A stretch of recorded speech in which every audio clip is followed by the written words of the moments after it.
আসসালামু আলাইকুম সবাইকে। আমাদের জাভা প্রোগ্রামিং এর সিরিজটা চলতেছে। আমরা অলরেডি স্ট্যাটিক কিওয়ার্ড নিয়ে স্টাডি শুরু করছিলাম এবং স্ট্যাটিক ভেরিয়েবল দেখছিলাম। আজকে আমরা দেখব স্ট্যাটিক মেথডটা কি, সেটা কিভাবে কাজ করে। তো স্ট্যাটিক মেথডটা আসলে হচ্ছে গিয়ে আপনার নর্মাল মেথডগুলোর সাথে যদি স্ট্যাটিক কিওয়ার্ডটা কানেক্টেড থাকে তাইলে আপনার সেই মেথডটাকে আমরা স্ট্যাটিক মেথড বলে থাকি।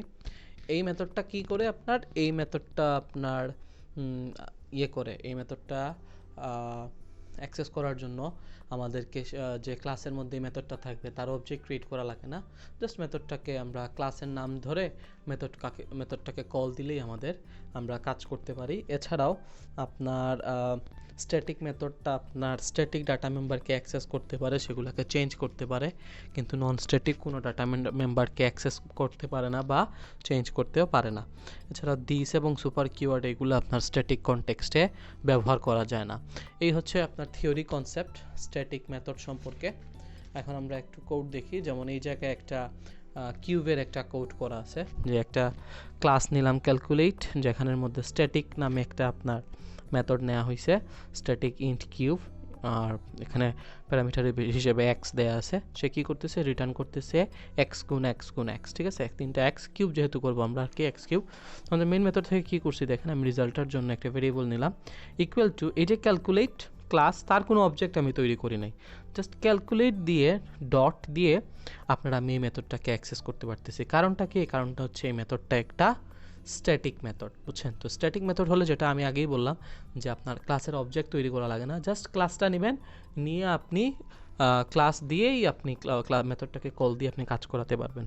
তো কি লিখছি, ক্যালকুলেট ডট কিউব দিয়ে 5 পাস করছি, 5টা এক্সের মধ্যে চলে যাবে এবং সেটা আপনার এক্স কিউব করে, মানে 5 কিউব করে আমাদেরকে 125 আউটপুট দিবে, যেটা রেজাল্টে চলে আসবে এবং আমরা প্রিন্ট করে সেটা আউটপুটটা পেয়ে যাব।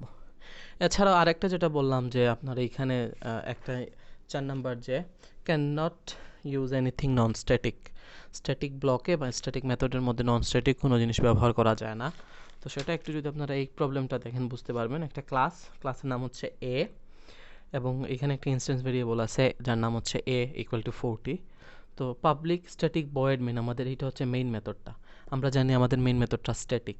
তো এই জায়গায় আমি যদি এইটাকে যদি আমি প্রিন্ট করতে চাই, আমি প্রিন্ট করতে পারবো না, আমাকে কম্পাইলেশন এরর দেখাবে। এর কারণটা হচ্ছে স্ট্যাটিক ব্লকের মধ্যে আমরা নন স্ট্যাটিক কোনো জিনিসকে অ্যাক্সেস করতে পারি না, কিন্তু সেটা একটা নন স্ট্যাটিক ডাটা মেম্বার, তাই না, একটা ইনস্ট্যান্স ভেরিয়েবল। সো এটাকে আমি এই জায়গায় ব্যবহার করতে পারবো না।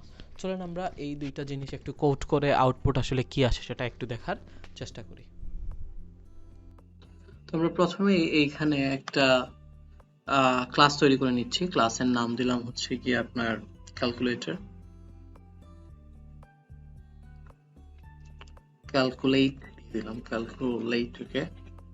তো সেই ক্লাসের মধ্যে আমি একটা স্ট্যাটিক মেথড নিলাম, স্ট্যাটিক একটা মেথড, যে মেথডটা আমাকে একটা নাম্বারের কিউব বের করে দিয়ে দিবে। ঠিক আছে, তো তার জন্য এখানে আমি একটা ভেরিয়েবলও দিয়ে রাখলাম, এবং ইন রিটার্ন, যেহেতু integer type I need return value, আমি এখানে জাস্ট কিউব যেহেতু বের করবো, তাই তো একটা নাম্বারকে 3 বার মাল্টিপ্লাই করলে কিউবটা পেয়ে যাচ্ছে। এইটা দিয়ে রাখলাম। এখন আমি কি করব, আমার মেইন মেথডে যাচ্ছি। মেইন মেথডে গিয়ে আমাকে যেটা করতে হবে, আমি আমার যে ক্যালকুলেট যে ক্লাসটা, সেই ক্লাসের অবজেক্ট তৈরি করা লাগে, তাই তো? না, আমার আসলে অবজেক্ট তৈরি করা লাগবে না, যেহেতু এখানে আমার এই মেথডটা আপনার স্ট্যাটিক দেয়া, তাই তাকে অ্যাক্সেস করার জন্য আমার কোনো অবজেক্ট তৈরি করা লাগবে না। আমি যেটা করব, এখানে মনে করেন ইন্ট নামে একটা ভেরিয়েবল নিলাম, তার মধ্যে জাস্ট ওই ক্লাসটাকে কল দিব ক্যালকুলেট, এবং ওই ক্লাসের যে আপনার মেথডটা আছে সেটা কি, কিউব, সেই কিউবটাকে কল দিব ডট কিউব লিখে, এবং এখানে মনে করেন ভ্যালুটা পাস করে দিলাম হচ্ছে 5, এই দিয়ে দিলাম।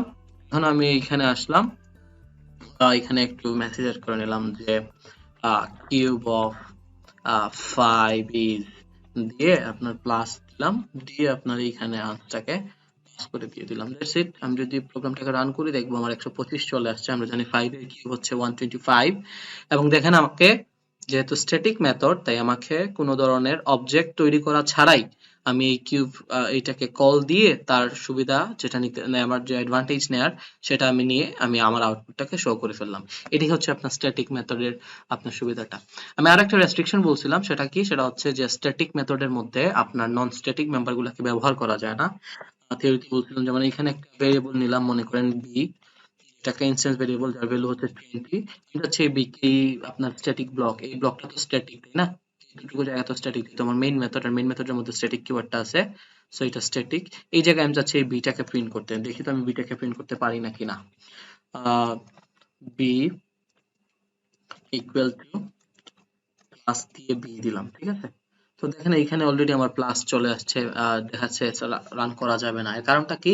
এর কারণটা হচ্ছে বি হচ্ছে একটা ইনস্ট্যান্স ভেরিয়েবল, সেটাকে আমি এই জায়গায় কি করতে পারবো না, অ্যাক্সেস করতে পারবো না বা ব্যবহার করতে পারবো না। তো আশা করি আপনারা সবাই স্ট্যাটিক মেথড সম্পর্কে বুঝতে পারছেন। আপনারা নিজেরা ট্রাই করেন, তাইলে আপনাদের আরো ভালো হবে, আরো বুঝতে পারবেন। সবাই ভালো থাকবেন, সুস্থ থাকবেন। আল্লাহ হাফিজ, আসসালামু আলাইকুম।